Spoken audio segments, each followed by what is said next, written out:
Welcome back.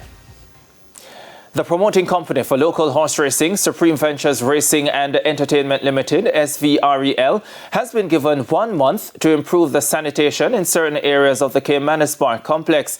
This follows an unexpected visit by officials from the Ministry of Health in St. Catherine on Thursday. Here's Spencer Darlington with that story. Following a story aired by TVJ Sports last Saturday regarding the donation of essential bathroom fixtures to 60 stables, trainers and grooms also highlighted the need to improve other aspects of their working conditions around the physical plant at Caymanas Park. This prompted Ministry of Health officials from the parish to visit the track on Thursday. Last week, I got on a news clip to say that some toilets were being handed out.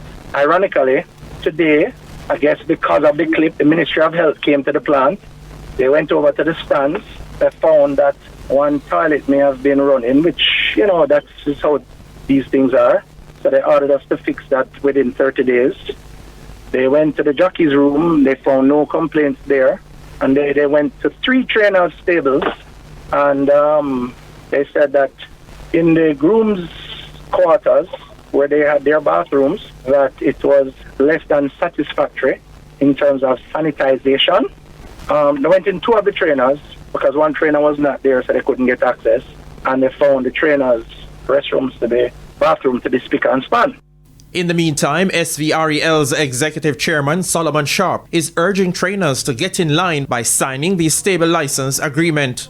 If you are going to get this facility to use, you need to sign a contract to say that you are going to keep this place clean or else.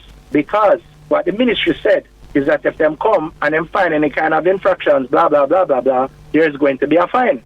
However, members of the United Racehorse Trainers Association of Jamaica, the URTAJ, are reluctant to sign the document. It's understood that the trainers have been advised that the document as it stands would put them at a severe legal disadvantage as it seeks to reduce the occupation of stables by trainers to that of visitors who are given permission for the right to occupy and use the stables without any rights. In the meantime, the SVREL executive chairman has given the assurance that there's no danger of operations at the track being shut down in the wake of the visit by the Ministry of Health officials. The Ministry of Health has also recommended educational programs for grooms and trainers regarding sanitation. Meanwhile, 9 races are slated for Saturday's program to be highlighted by the 10th running of the Monday Morning Trophy, a restricted allowance 2 contest for native-bred 3-year-olds over 7 furlongs. Tia Maria, who is coming off a near 5-month break, and to be ridden by 2-time reigning champion jockey Radesh Roman for former champion trainer Anthony Baba Nunes, is the 2-1 anti-post favorite. First post for the 9-race card is noon. Spencer Darlington, TVJ Sports.